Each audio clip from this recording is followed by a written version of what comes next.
بسم الله الرحمن الرحيم. يا أيها الذين آمنوا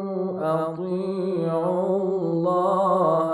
وأطيعوا الرسول وأولي الأمر منكم، فإن تنازعتم في شيء فردوه إلى الله والرسول إن كنتم تؤمنون بالله واليوم الآخر. اعوذ باللہ من الشیطان الرجیم. بسم اللہ الرحمن الرحیم. الحمد للہ رب العالمین، والصلاة والسلام علی حبیب قلوبنا وطبیب نفوسنا وشفیع ذنوبنا افضل الاولین واشرف الآخرین، العبد المؤید الرسول المسدد المحمود الاحمد ابی القاسم محمد. اللہم صل علی محمد وآل محمد وعجل فرجہم واہل بیتہ الطیبین الطاہرین المعصومین المظلومین الغر المیامین الذین اذہب اللہ عنہم الرجس وطہرہم تطہیرا. اللہم صل علی محمد وآل محمد وعجل فرجہم. اما بعد فقد قال رسول اللہ صلی اللہ علیہ وآلہ وسلم: یا فاطمۃ کل عین باکیۃ یوم القیامہ الا عین بکت علی الحسین فإنها ضاحکۃ مستبشرۃ بنعیم الجنہ. مومنین کرام، ایام عزا ہے، ایام محرم، ایام سوگواری اور عزاداری حضرت خامس آل ابا مظلوم کربلا کے ایام. ان ایام کی مناسبت کو سامنے رکھتے ہوئے یہ چند دن آپ کی خدمت میں حقوق اہل بیت، یعنی اہل بیت کے حوالے سے ہماری جو ذمہ داریاں ہیں اور ہم نے کیا کرنا ہے، اہل بیت کے حوالے سے جو ہمارے وظائف ہیں، ہماری ذمہ داریاں ہیں، وہ اہل بیت ہی کے کلام کی روشنی میں اور ائمہ کی روایات کی روشنی میں ہماری جو ہے ذمہ داریاں وہ بیان کرنا ہے. اہل بیت کی ذوات کی نسبت سے ہمیں کیا کرنا چاہیے اور ان کے حوالے سے ہمارے کیا حقوق ہے اور کیا ذمہ داری اور کیا وظائف ہے،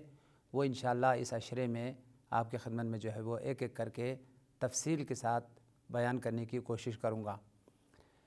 آج چونکہ اس عشرے کی پہلی مجلس ہے تو سب سے پہلا حق ایام عزا کی مناسبت کو سامنے رکھتے ہوئے عزاداری کی اہمیت اور عزاداری کی ضرورت کو جو ہے وہ بیان کرنا ہے. یعنی سب سے پہلا حق اگر دیکھا جائے، یوں تو بہت سارے حقوق ہے، ائمہ کو پہچاننا ہمارے لیے ضروری اور واجب ہے، اور ان کی اطاعت کرنا ہمارے لیے ضروری اور ہمارے وظائف میں سے ہے، اور پھر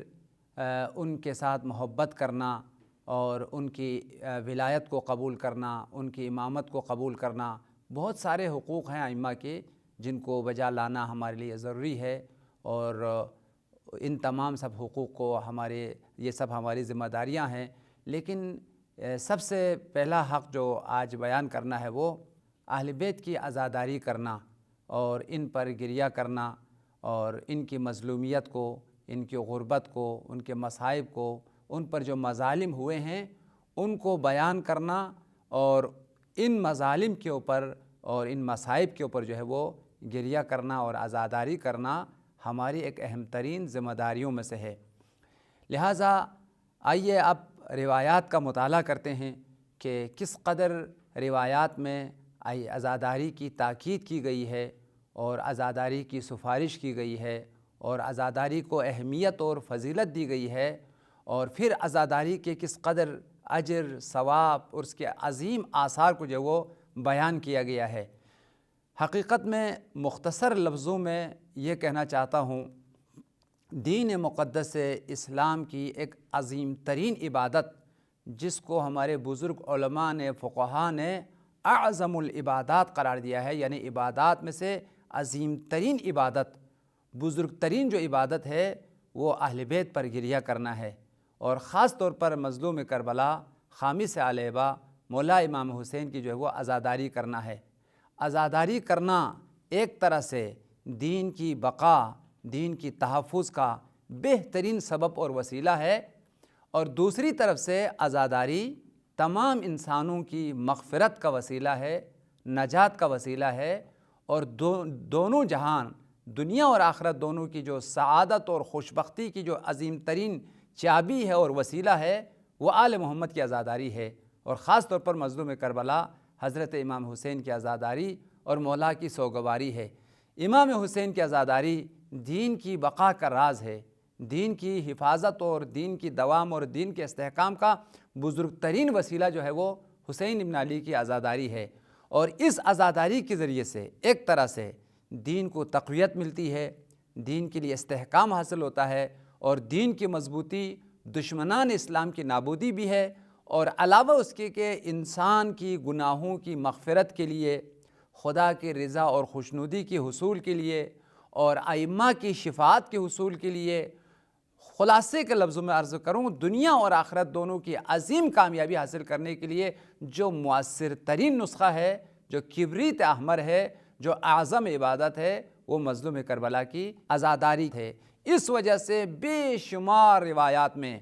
عزاداری کی تاکید کی گئی ہے، عزاداری کی سفارش کی گئی ہے، عزاداری کے لیے بے شمار اجر و ثواب اور اس کی پاداش کو جو ہے وہ بیان کیا گیا ہے، اور عزاداری کے بہت زیادہ آثار اور بہت زیادہ برکات، بہت زیادہ فوائد کو بیان کیا گیا ہے۔ آج کے مجلس میں صرف 2 روایتیں جو ہے آپ کی خدمت میں بیان کرنا ہے، انشاءاللہ اگر وقت نے اجازت دی تو ان دونوں روایتوں کو مکمل کرنا ہے۔ پہلی روایت زبان رسالت اور زبان نبوت اور زبان وحی سے ہے۔ سرور کائنات نے ختمی مرتبت نے ایک طرف سے عزاداری کی تاکید کی ہے، حسین ابن علی کے غم منانے کی، حسین پر رونے کی، حسین پر گریہ کرنے کی، اور سال بہ سال، نسل بہ نسل، قیامت تک اس عزاداری کو قائم رکھنے کی تاکید کی ہے، اور دوسری طرف سے سرور کائنات نے حسین ابن علی پر رونے والوں کا جو مقام ہے، ان کا جو منزلت ہے، ان کے لیے جو اجر و ثواب ہے اس کو بیان کیا ہے۔ پیغمبر نے فرمایا ہے وہ لوگ جو حسین ابن علی پر عزاداری کرنے والے ہیں، حسین پر رونے والے ہیں، اور جو حقیقی معنوں میں عزاداران حسین ہیں، سرور کائنات نے فرمایا ان کے ہاتھ کو تھام کے جنت میں لے جانا اور جنت کے اعلیٰ ترین درجات کو دلانا مجھ رسول اللہ کی ذمہ داری ہے۔ ساتھ ساتھ یہ بشارت بھی دی ہے کہ میری شفاعت ان لوگوں کے لیے ہے جو میرے بیٹے حسین ابن علی کے عزادار ہے، حسین کے رونے والے ہیں، حسین کے غم منانے والے ہیں، یعنی حسین کی معرفت رکھنے والے ہیں، حسین کی محبت رکھنے والے ہیں، اور اس معرفت اور محبت کی وجہ سے حسین کے غم میں، حسین کے مصائب میں رونے والے ہیں۔ پیغمبر نے فرمایا ان کی شفاعت میری ذمہ داری ہے۔ ساتھ ساتھ یہ بھی ارشاد فرمایا وہ لوگ جو حسین پر رونے والے ہوں گے قیامت کے دن سب سے زیادہ خوشحال ہوں گے۔ فرمایا قیامت کے دن ساری آنکھیں روئے گی اور تمام انسان پریشان ہوں گے، غمگین ہوں گے، اپنی گناہوں پر روئیں گے، اپنی خطاؤں پر روئیں گے، اپنی بگڑی ہوئی زندگیوں پر فریاد کریں گے، ہر آنکھ روئے گی۔ لیکن پیغمبر نے جناب سیدہ سے خطاب کرتے ہوئے فرمایا اے میری بیٹی، اے زہرا، تیرے بیٹے پر، تیرے لال پر، حسین ابن علی پر رونے والی جو آنکھیں ہوگی وہ قیامت کے دن نہایت خوشحال ہوں گے، اور ان کو جنت کی بشارت مل چکی ہوگی۔ اس بشارت کی وجہ سے، اس خوشخبری کی وجہ سے تیرے بیٹے پر رونے والے خاندان ہوں گے، خوشحال ہوں گے۔ آئیے اس روایت کا متن تفصیل کے ساتھ آپ کی خدمت میں بیان کرتا ہوں۔ اس روایت کو علامہ مجلسی نے بہار الانوار میں اور اسی طریقے سے شیخ صدوق نے اپنی مشہور کتاب اعمالی صدوق میں، اور جناب شیخ عباس قمی نے ان کی مشہور اور معروف کتاب نفس المحموم، پہلے جو ابتدائی اوراق ہے عزاداری کی اہمیت اور عزاداری کی فضیلت پر شیخ عباس قمی نے 40 روایتیں نقل کی ہے۔ ان 40 روایتوں میں سے کی روایت ہے، انشاءاللہ ابھی آپ کی خدمت میں جو ہے وہ اس کی صفحہ بھی تفریح آپ کی خدمت میں بیان کروں گا۔ اب روایت کا متن آپ کی خدمت میں بیان کر رہا ہوں۔ فی البحار لما اخبر النبی ابنتہ فاطمہ بقتل ولدہ الحسین وما یجری علیہ من المحن، سرور کائنات نے جناب سیدہ کو حسین ابن علی کی شہادت کی خبر دی اور حسین پر آنے والے عظیم مصائب کی خبر دی۔ فرمایا اے بیٹی، تیرا یہ بیٹا دشت کربلا میں انتہائی مظلومیت کے ساتھ، انتہائی غربت کے ساتھ، تشنا اور عالم غربت میں مارا جائے گا۔ تو بقیہ مصائب کو بھی جناب سرور کائنات نے حضرت زہرا کو حسین کی تمام مصائب اور پورے واقعہ کربلا کو تفصیل کے ساتھ بیان کی۔ جیسے ہی جناب سیدہ کو سرور کائنات نے امام حسین کی شہادت کی خبر دی، فبکت بکاء شدیدا، حضرت زہرا نے بہت زیادہ گریہ کی، شدید انداز سے گریہ کی اور آنسو بہایا۔ اسی روایت سے یہ بھی ہمیں پتہ چلتا ہے کہ گریہ کرنا سرور کائنات کی بھی سیرت ہے اور صدیقہ طاہرہ حضرت زہرا کی بھی سیرت ہے۔ یعنی عالم اسلام میں سب سے پہلی ہستی جس نے گریہ کیا ہے وہ سرور کائنات ہے، اور اس کے بعد جناب زہرا ہے، پھر امیر المومنین ہے، دیگر ائمہ ہے۔ لہٰذا عزاداری سید الشہداء سیرت انبیاء بھی ہے، سیرت صدیقہ طاہرہ حضرت زہرا بھی ہے، اور بقیہ تمام ائمہ کی سیرت اور سنت ہے۔ جو عزاداری کرتا ہے وہ سنت انبیاء کو بجا لاتا ہے، وہ سنت معصومین کو بجا لاتا ہے اور اس عظیم عبادت میں شریک ہوتا ہے۔ فبکت فاطمہ، جب کربلا کی مصائب کی خبر دی، حضرت زہرا نے بہت زیادہ گریہ کی اور سرور کائنات سے سوال کی، اے میرے بابا، یہ واقعہ کب رونما ہوگا، اور پھر میرے بیٹے کے ساتھ مدد کرنے والے کون ہوں گے، اور میرے بیٹے پر پھر رونے والے کون ہوں گے؟ تو پیغمبر نے فرمایا، یا فاطمہ،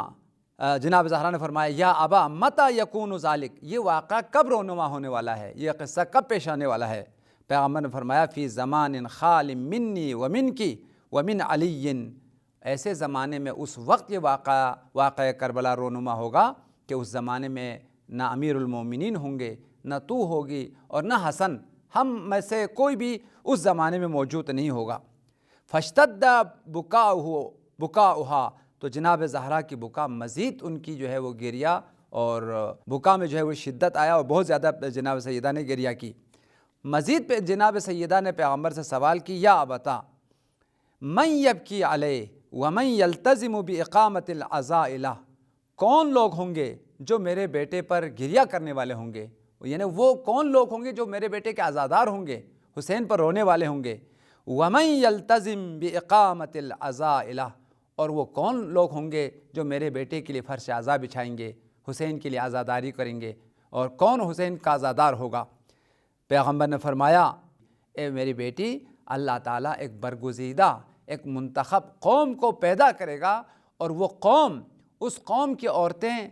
اہل بیت کی عورتوں پر گریہ کرے گی، اور اس قوم کے نوجوان اہل بیت کے نوجوانوں پر گریہ کریں گے، اور اس قوم کے مرد اہل بیت کے مردوں پر گریہ کریں گے۔ پھر پیغمبر نے یہ بشارت دی، جیلن بعد جیل نسلن بعد نسل، نہ تنہا ایک زمانے میں بلکہ قیامت تک وہ قوم آپ کے بیٹے کی عزاداری کریں گے اور فرش عزا کو بچھاتے رہیں گے، اور ان کی ایک ایک نسل جو ہے وہ حسین کی عزاداری کرنے والی ہوگی، اور وہ حسین کی عزاداری کے فرش جو ہے وہ ہمیشہ بچھاتے رہیں گے۔ پیغمبر نے فرمایا، ان النساء امتی تبکون علی النساء، میری امت کی جو عورتیں ہوگی وہ اہل بیت کی عورتوں پر گریہ کریں گے، ورجالہم یبکون علی رجال اہل بیتی، اور مرد حضرات اہل بیت کے مردوں پر گریہ کریں گے، ویجددون العزا جیلا بعد جیل، اور نسل بے نسل اس عزا کے فرش کو بچھاتے رہیں گے اور مجلس عزا جو ہے وہ کرتے رہیں گے، وسنتاً فی کل سنتاً بعد سنتن، اور ہر سال عزاداری کریں گے، اور یعنی ان کا کام عزاداری کرنا ہے، فرش عزا کو بچھانا ہے، اور حسین اپنے کے ماتم کو جو ہے وہ قائم رکھنا ہے۔ پھر پیغمبر نے بشارت دی فَإِذَا كَانَ يَوْمَ الْقِيَامَةِ، جب قیامت کا دن ہوگا تو پیغمبر نے یہ بشارت دی انتی تشفعین للنساء، اے زہرا آپ کے بیٹے پر رونے والی جو عورتیں ہیں، عزاداری کرنے والی جو عورتیں ہیں، اس کی تو شفاعت کرو گی، یعنی تو شفیع آئے روز محشر ہے، اور تیرے بیٹے پر رونے والی جو عورتیں ہیں ان کی شفاعت تیرے ذمے میں ہوگی، تم ان کی شفاعت کرو گی۔ وَأَنَا أَشْفَعُ لِلرِّجَالِ، اور میں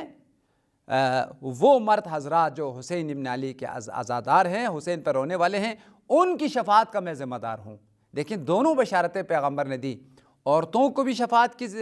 بشارت دی، خوشخبری دی، عورتوں کی شفاعت کرنے والی صدیقہ طاہرہ ہے۔ جناب حسین ابن علی کی ماں جناب زہرا سلام اللہ علیہا، وہ حسین ابن علی پر رونے والے اور ان پر گریہ کرنے والے جو افراد ہیں ان سب کے لیے شفیعہ ہے، لیکن خاص طور پر عورتوں کا اس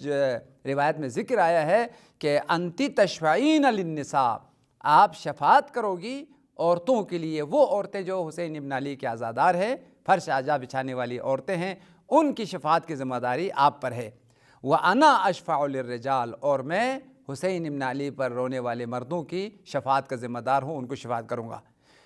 اس کے بعد فرمایا وَكُلُّ مَنْ بَكَى مِنْهُمْ عَلَى مُصَابِ الْحُسَيْنِ أَخَذْنَا بِيَدِهِ وَأَدْخَلْنَاهُ الْجَنَّةِ، یہ جملہ انتہائی عظیم بشارت ہے حسین ابن علی کے عزاداروں کے لیے، اہل بیت پر رونے والوں کے لیے۔ ذرا اس جملے پر غور کریں۔ پیغمبر نے فرمایا وَكُلُّ مَنْ بَكَى مِنْهُمْ عَلَى مُصَابِ الْحُسَيْنِ، قیام قیامت تک ہر وہ شخص جو حسین ابن علی پر رونے والے ہوں گے، عزاداری کرنے والے ہوں گے، ان کے لیے پیغمبر کی بشارت، اور اس سے بڑی بشارت نہیں ہو سکتی ہے، اس سے بڑی خوشخبری نہیں دے سکتی ہے، یعنی اس سے بڑی کوئی خوشخبری ہو نہیں سکتی ہے۔ پیغمبر نے فرمایا حسین پر رونے والوں کے لیے، حسین پر عزاداری کرنے والوں کے لیے یہ خوشخبری ہے اخذنا بیدہ وادخلناہ الجنہ، ان کے ہاتھوں کو میں تھام لوں گا، ان کا ہاتھ پکڑ کے ان کو جنت میں وارد کروں گا۔ اخذناہ بیدہ،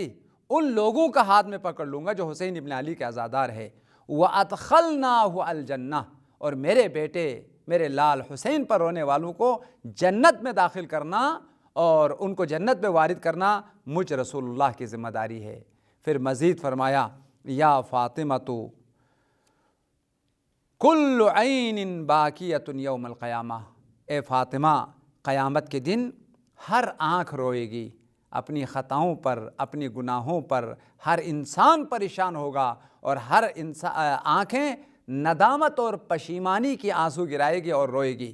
کل عین باکیۃ، تمام آنکھیں روئے گی۔ اللہم صلی علی محمد وآل محمد، اللہم صلی علی محمد وآل محمد، اللہم صلی علی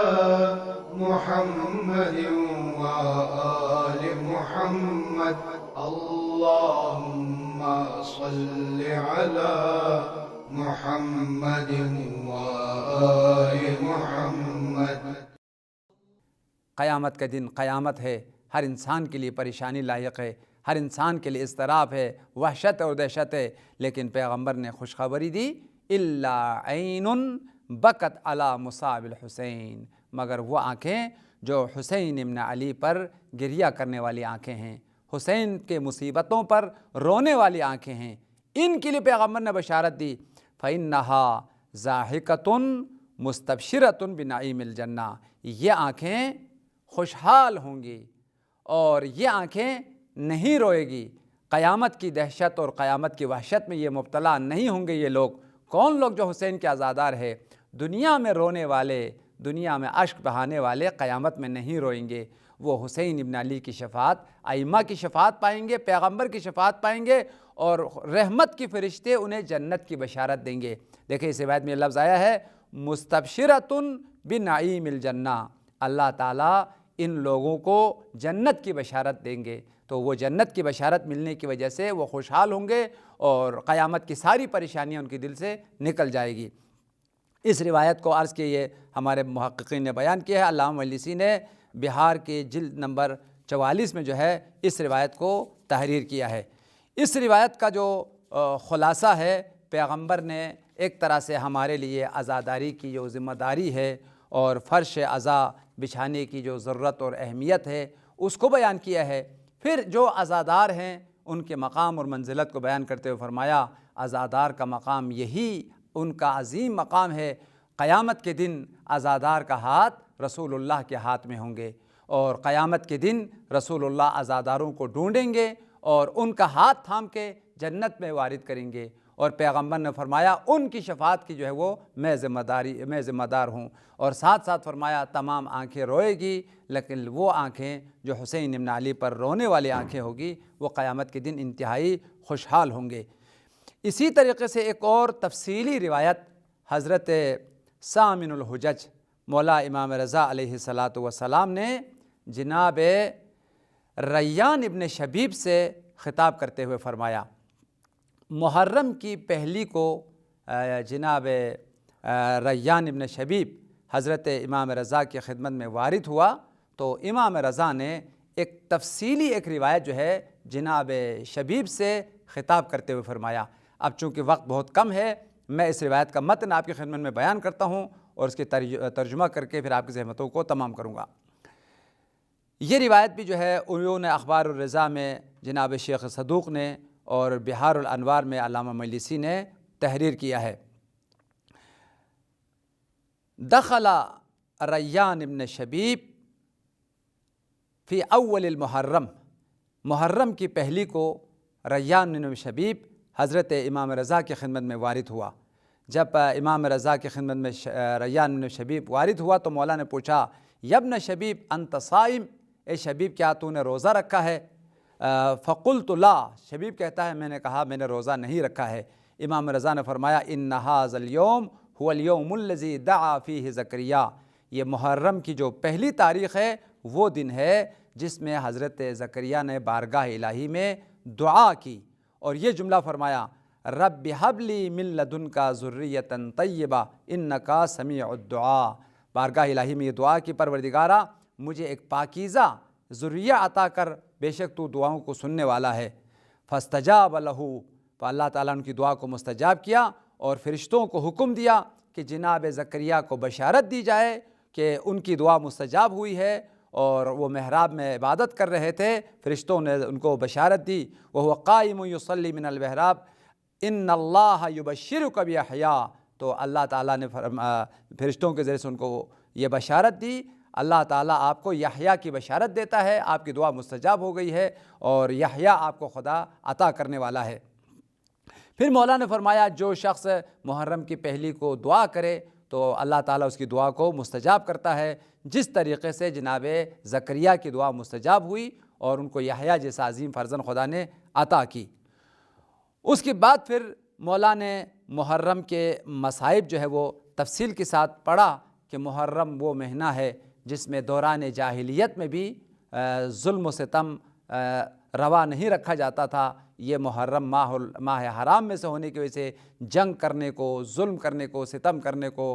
حرام سمجھتے تھے، لیکن مسلمانوں نے اس مہینے کی حرمت کا خیال نہیں رکھا اور آل رسول پر ظلم کی۔ پھر پوری تفصیل سے مولا نے جو ہے وہ مصائب جو ہے وہ بیان کیا ہے۔ پھر مولا امام رضا نے جناب ریان ابن شبیب سے خطاب کرتے ہوئے مولا نے فرمایا یا ابن شبیب ان بکیت علی الحسین حتی تصیر دموعک علی خدیک غفر اللہ لک کل ذنب اذنبتہ صغیرا کان او کبیرا قلیلا کان او کثیرا۔ حضرت امام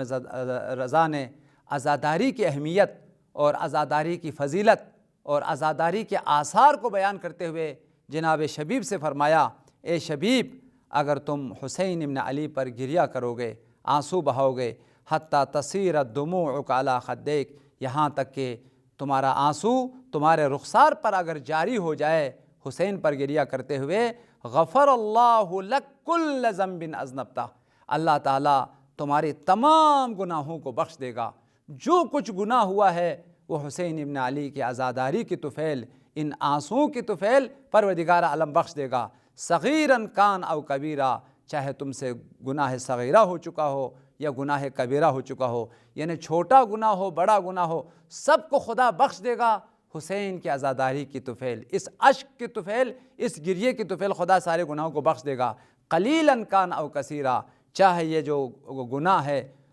کم ہو یا زیادہ ہو، اگر حسین پر معرفت کے ساتھ گریہ کرے گا تو اللہ تعالیٰ تمہارے تمام گناہوں کو خطاؤں کو بخش دے گا۔ مزید مولا نے فرمایا یا ابن شبیب ان سرک ان تلق اللہ ولا ذنب علیک فزر الحسین، اے شبیب اگر تم چاہتے ہو خدا سے ملاقات کرے، خدا کی بارگاہ میں جائے اس طریقے سے کہ تمہارے وجود میں کوئی گناہ نہ ہو، تمہارے نام اعمال میں کوئی گناہ ثبت نہ ہو، پاکیزہ ہو کر اگر بارگاہ الہی میں اگر جانا چاہتے ہو فزر الحسین، حسین ابن علی کی زیارت کرو۔ حسین ابن علی کی زیارت انسان کو پاک و پاکیزہ بنا دیتا ہے، ساری گناہوں کی بخشش اور ساری گناہوں کی مغفرت کا سبب ہے۔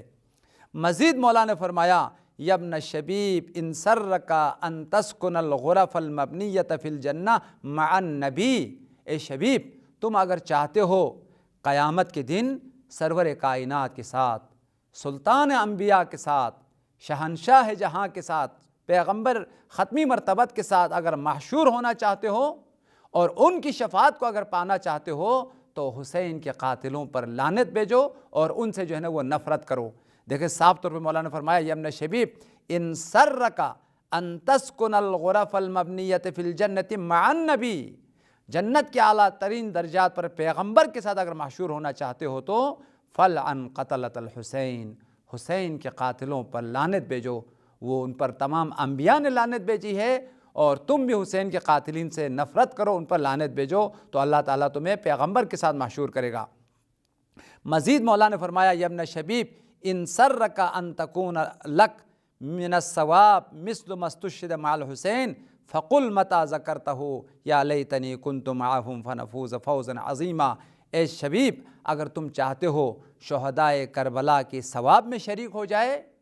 اس اجر میں ثواب شریک ہو جائے تو دل کی گہرائیوں سے یہ تمنا کرو اے کاش کہ میں بھی کربلا میں ہوتا، میں اپنی جان کو حسین پر قربان کر دیتا۔ یہ جملہ اگر تم کہو گے تو اللہ تعالیٰ تمہیں شہدائے کربلا کا ثواب تمہیں عطا کرے گا، اس اجر میں تم ثواب ہو جائے گا۔ شرط یہ ہے کہ خلوص سے، قلب سے، سچی نیت سے تم اس بات کی تمنا کریں کہ تمہاری تمنا اگر حقیقی ہو، واقعی تمنا ہو تو اللہ تعالیٰ تمہیں حسین کے ساتھ جہاد کرنے کا اور حسین کے ساتھ مل کر شہادت پانے کا اللہ تعالیٰ تمہیں ثواب عطا کرے گا۔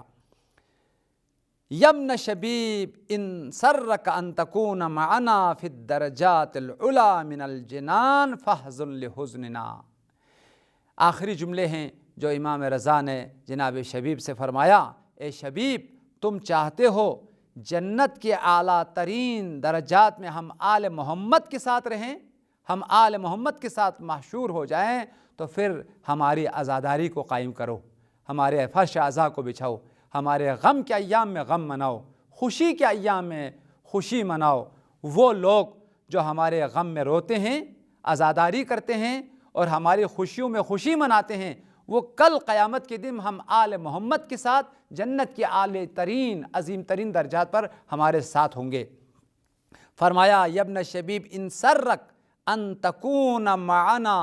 فی الدرجات العلی من الجنان، اگر تم اس بات پر تمہیں خوشی ہے، تم اگر یہ چاہتے ہو کہ جنت کے اعلیٰ ترین درجات پر ہمارے ساتھ ہوں تو فاحزن لحزننا، ہمارے عزاداری مناؤ، ہمارے غم میں غم مناؤ۔ کس کی یہ تمنا نہیں کہ وہ قیامت میں آل محمد کے ساتھ محشور ہو جائے، قیامت میں کامیاب ہو جائے، آل محمد کی شفاعت پائیں؟ تو امام رضا نے وہ راہ بتا دیا ہے، اگر تم چاہتے ہو ہم آل محمد کے ساتھ محشور ہو جائے، ہماری شفاعت کی اگر تم خواہش مند ہیں تو ہماری عزاداری کا فرش بچھاؤ، ہمارے عزاداری کو قائم کرو، اور جو ہمارے عزا کے ایام ہیں ان میں عزا منعقد کرو، اور جو ہماری خوشی کے ایام ہیں اس میں خوشی مناؤ، تو اللہ تعالیٰ تمہیں قیامت کے دن ہمارے ساتھ محشور کرے گا۔ یہ عظیم بشارت حضرت امام رضا نے دی۔ آخری جملہ مولانا نے فرمایا وَعَلَيْكَ بِوِلَایَتِنَا فلو ان رجلا تولی حجرا لحشرہ اللہ معہ یوم القیامہ۔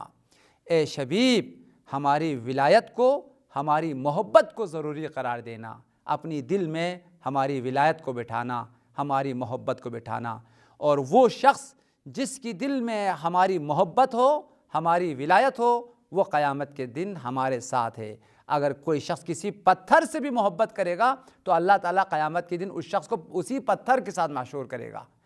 مومنین کرام، اس روایت میں مولا امام رضا نے یہ عظیم عزاداری کی فضیلت اور عزاداری کی عظمت کو بیان کی، ساتھ ساتھ مولا نے آل محمد پر اس مہینے میں جو مصائب آئے ہیں، جو مظالم کیے گئے ہیں، ان مظالم کو بھی حضرت ثامن الحجج نے بیان کیا ہے۔ عزادارو، ایام عزا ہے، امام رضا نے بھی پوری زندگی فرش عزا بچھا کر گریہ کرتے رہے، عزاداری کرتے رہے، شعراء کو بلاتے رہے۔ امام رضا نے محرم کی مصیبتوں کو، مصائب کو بیان کرتے ہوئے فرمایا، مولا نے فرمایا، کان اہل الجاہلیت یحرمون فیہ الظلم والقتال۔ جاہلیت کے زمانے میں وہ لوگ محرم میں ظلم نہیں کرتے تھے، جنگ نہیں کرتے تھے، لیکن امت نبی نے اس مہینے کا کوئی خیال نہیں رکھا، اس کی حرمت کا خیال نہیں رکھا۔ فما عرفت هذه الامة حرمت شهرها ولا حرمت نبیها لقد قتلوا فی هذا الشهر ذریته۔ اس امت نے نہ اس مہینے کا حرمت کا خیال رکھا، نہ پیغمبر کی حرمت کا خیال رکھا، نہ اہل بیت رسول کی حرمت کا خیال رکھا۔ اسی مہینے میں اہل بیت کو شہید کیے گئے، وَسَبُوا نِسَاءَهُ، اہل بیت رسول کو اسیر کیے گئے، اور ساتھ ساتھ فرمایا وَقَتَلُوا اہل بیتہ، اور اہل بیت نبی کو شہید کیا، اور فرمایا اے شبیب، تم اگر گریہ کرنا چاہتے ہو، ان كنت باكيا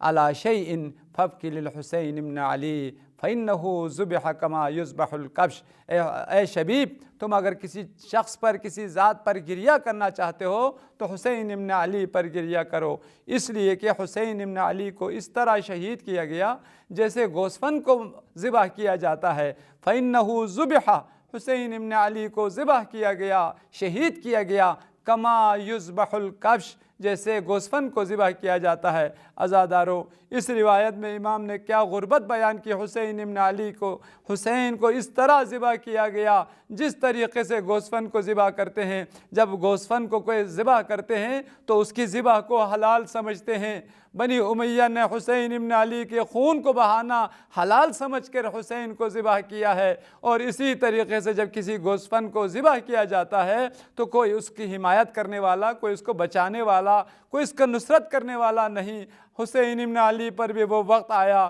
جب تمام عزیز شہید ہوئے، حسین ابن علی کو جب شہید کر رہے تھے تو کوئی ان کا نصرت کرنے والا نہیں تھا، کوئی ان کا حمایت کرنے والا نہیں تھا۔ عزادارو، محرم کی یہ ایام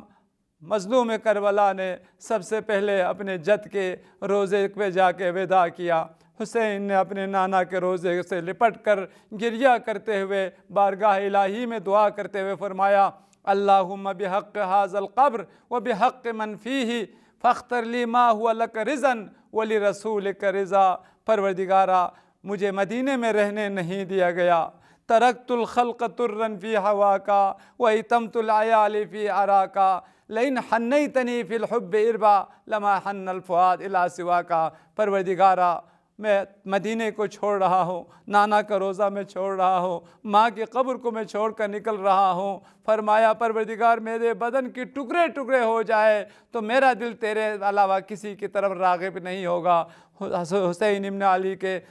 ابن علی نے نانا کی قبر پر روتے ہوئے فرمایا، میرے پروردگار، میں اس قبر کا واسطہ دیتا ہوں، رسول اللہ کا واسطہ دیتا ہوں، اس چیز کو میرے لیے اختیار فرما جس میں تیری رضا ہے، جس میں رسول اللہ کی رضا ہے۔ روتے روتے مظلوم کربلا ایک مرتبہ جناب رسول اللہ کو عالم خواب میں دیکھا، پیغمبر فرما رہے تھے بنی حسین اخرج الی العراق فإن اللہ شاء ان یراک قتیلا، میرا بیٹا حسین عراق جانا ہے، کربلا جانا ہے، اپنی قربانی پیش کرنا ہے، اس لیے کہ خدا کی مشیت میں یہ ہے ان یراک قتیلا، آپ کا سر نوکے نیزے پہ بلند ہو جائے، آپ کا بدن کربلا میں پامال ہو جائے، دشت کربلا میں خاک و خون میں غلطان دیکھے، اسی میں شریعت کی بقا ہے، اسی میں دین کی تحفظ ہے۔ وَأَن يَرَاهُنَّ سَبَايَا، بیٹا حسین خدا کی مشیت میں یہ ہے میری بیٹی زینب اسیر ہو جائے، آل محمد اسیر ہو جائے، وَأَنَّهُنَّ سَبَايَا،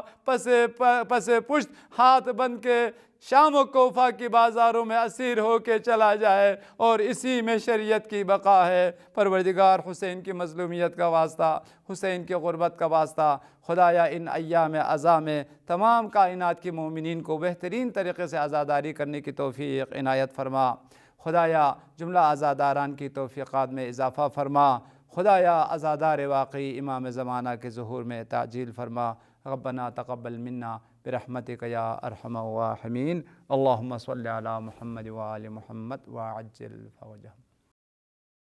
اللهم ارزقنا توفيق الطاعة